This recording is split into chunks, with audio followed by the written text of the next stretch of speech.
Muy bien, en la sesión de hoy vamos a platicar sobre la primera presidencia de Antonio López de Santa Anna. Lo que dijimos en la clase anterior, por medio de un video, es que Santa Anna había estado presente en la escena política nacional desde el plan de Iguala 1821, se plegó al ejército trigarante y Iturbide le dio un mando de tropa en Veracruz y ahí pues prácticamente se hizo de la aduana. Ya platicamos la sesión anterior de la importancia de esta aduana veracruzana porque es la entrada que tiene el país de las divisas y de otras cuestiones en materia de impuestos. Lo que sabemos también de Santa Anna es que una vez que cayó de la gracia de Iturbide, defeccionó de los trigarantes e hizo el plan de Veracruz, donde se rebeló contra el ejército imperial y, para sorpresa de muchos, pues no le pudieron vencer. Las estratagemas del ejército iturbidista pues no valieron de nada y vemos que este fracaso del ejército iturbidista hizo que muchos de sus comandantes, los generales, hicieran con un deshonor lo que se llama el acta de Casamata, que también fue en contra de Iturbide. Para algunos historiadores es un acto de traición para que cubrieran esta afrenta de que no pudieron contra Santa Anna. Y lo paradójico de esta situación es que Santa Anna también se sumó al acta de Casamata y por lo tanto, como bien sabemos, este plan fue el que derrocó al gobierno iturbidista. Sabemos que Iturbide fue jefe de Estado de 1821 a 1823 y a partir de aquí pues vemos que Santa Anna va a estar en la escena nacional. Lo van a mandar a Yucatán como comandante, después vamos a verlo por San Luis Potosí y para 1828 otra vez lo vemos en un plan donde va a apoyar la presidencia y las aspiraciones políticas de Vicente Guerrero y lo hace presidente para 1832 por medio de otro plan. Pues vamos a ver que Santa Anna pues, se rebela en contra de la vicepresidencia de Anastasio Bustamante y convergen las fuerzas de Bustamante, las fuerzas federalistas, con las de Santa Anna, que es un rebelde, que le gusta eso de estar suspirando por la presidencia, y con los convenios de Zabaleta logra esta fórmula mágica que así le dije la otra vez en un video, respetar, según ellos, el periodo presidencial de Manuel Gómez Pedraza y termina su mandato. Antes de que termine el mandato, pues va a haber elecciones presidenciales para el periodo que abarca de 1833 a 1837. Sabemos que la presidencia dura 4 años, desde 1824 que se hizo una constitución, la cual estatuye que la elección presidencial va a estar matizada por la elección que tengan en las diputaciones locales. El que gane los votos electorales será presidente y el segundo lugar vicepresidente. Entonces, para 1833 vamos a tener que el presidente sería Antonio López de Santa Anna y el vicepresidente sería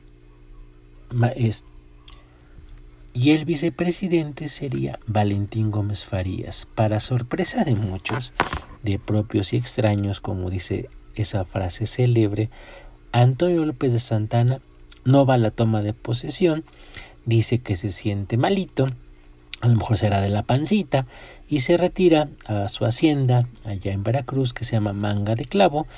A lo mejor pues está cansado de tanto suspirar por el poder, pero aquí vemos una tipología del criollo donde menciona estos autores del siglo XVIII, siglo XIX, que una forma del ser del criollo es que son emprendedores pero no concretan nada. Entonces vemos que Santana está en esta tipología. Tanto suspiró por la presidencia que una vez que la tiene, que parece que le choca. Entonces, el que va a gobernar un trecho de este periodo presidencial es el vicepresidente Valentín Gómez Farías, que inmediatamente hace una reforma liberal. Esta reforma liberal ya se pedía en Europa. Lo que pasó con los liberales, que una vez que ven que las monarquías absolutas no sirven de mucho y que los monarcas ilustrados, que ya vimos o ya vieron más bien ustedes el año anterior en Historia Universal, pues ya son inoperantes. Entonces estos liberales lo que proponen es quitar los privilegios, y los privilegios en México siglo XIX 1833 pues los tiene el ejército y los tiene la iglesia. Como habíamos dado a conocer, pues la iglesia pues tiene muchas casas, tiene mucho dinero, en la que funciona al no haber un banco, tiene esas atribuciones, pero también tiene la educación en sus manos. Y una de las cosas que hace Valentín Gómez Farías y Luis Mora, que le va a ayudar a hacer esta serie de reformas que no prosperan, pero pues las tenemos que mencionar porque son interesantes, es suprimir la Universidad Nacional, ya que estaba en manos de la iglesia. Para estos liberales o reformistas como Gómez Farías y compañía, este grupo lo que quiere es el laicismo, que la iglesia vaya a su esfera espiritual y no tenga nada que ver con lo temporal. Entonces, eso por un lado. Por otro lado, también lo que vemos es que una de las cosas que hay que tener sometido al control del Estado sería el inmenso poder del ejército. Entonces, pues vemos que estas reformas, lo que pretenden, esa reforma liberal de 1833, pues pretenden que no haya un Estado dentro del Estado, sino que el papel del Estado para el siglo XIX sea un Estado rector, liberal, que fomente el comercio y que las personas puedan tener una educación pareja, porque a fin de cuentas no se tenía un proyecto educativo, salvo lo que habían propuesto la escuela lacasteriana cuando quiso llegar al país con Agustín Iturbide, pero como bien sabemos se quedó en promesa. Los liberales o reformistas del año 33, entonces, pues ubicados en un contexto donde Europa pues está cambiando mucho, están dejando las viejas estructuras, el antiguo régimen se va renovando por uno moderno, ya hay bancos en Europa, hay libre comercio, se busca que las personas tengan una profesión, pues más médicos, más técnicos, más ingenieros, más arquitectos, no tantos abogados como pasa con nosotros. Y entonces, a raíz de esto, en Europa cambiaron el sistema educativo. Entonces, esos reformistas mexicanos, Gómez Farías, Luis Mora, lo que van a proponer es quitarle las estructuras educativas y que no haya tantos privilegios. Por lo tanto, atacan, como dirían por ahí, a instituciones formidables, poderosas, como es el ejército mexicano y como es la iglesia. Entonces, pues los militares y los eclesiásticos buscan a Santana. Cunden por ahí pues varias revueltas en contra de estas ideas reformistas. Vemos el plan de Cuernavaca, vemos el plan de Jalapa, donde la divisa sería religión y fueros. Y pues vemos que Santana, desde su hacienda allá en Veracruz, Manga de Clavo, pues Santana está con un ojo al gato y otro al garabato, y pues la presión se va incrementando. Vemos que el ejército federal pues tiene que ser gala para salir a combatir a estos levantados. Vemos que Santana, pues el no hacer nada es tomar partido, y Santana se mantiene en su hacienda de Manga de Clavo hasta que pues prácticamente la situación es insostenible para el vicepresidente en funciones como presidente, Valentín Gómez Farías.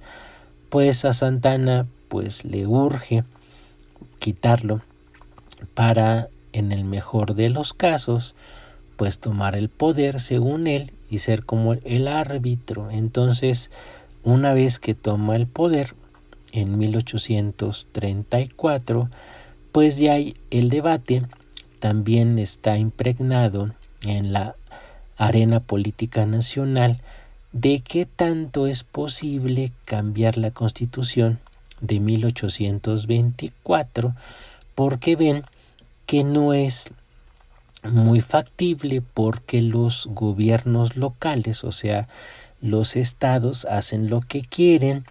El ejército también, pues como lo acabamos de mencionar, pues tiene un inmenso poder que le quisieron arrebatar y no hubo concesión.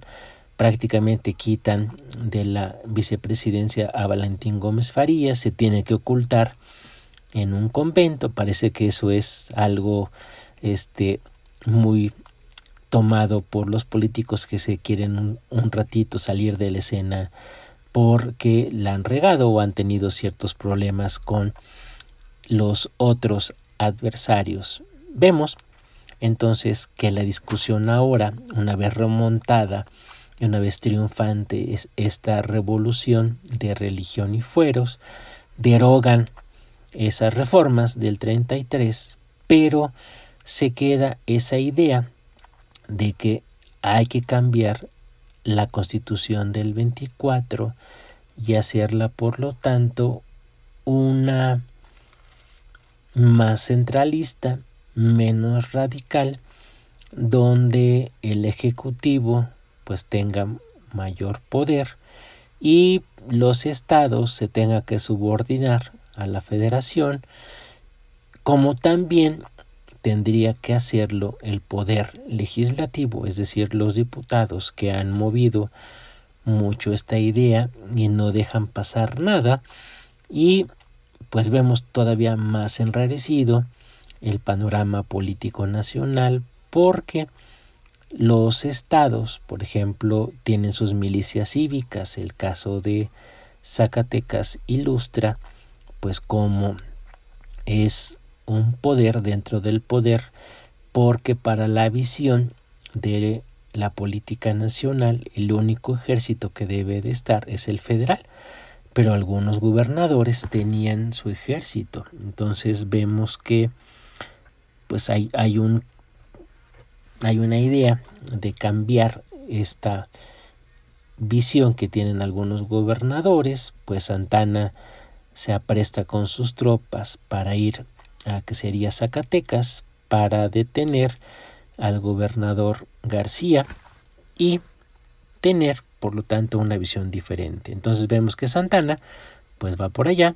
y cuando esto sucede pues va a haber problemas con Texas, que sería el otro tema que tendríamos que ver, la guerra con Texas. Por hoy ha sido todo, que tengan un muy buen día.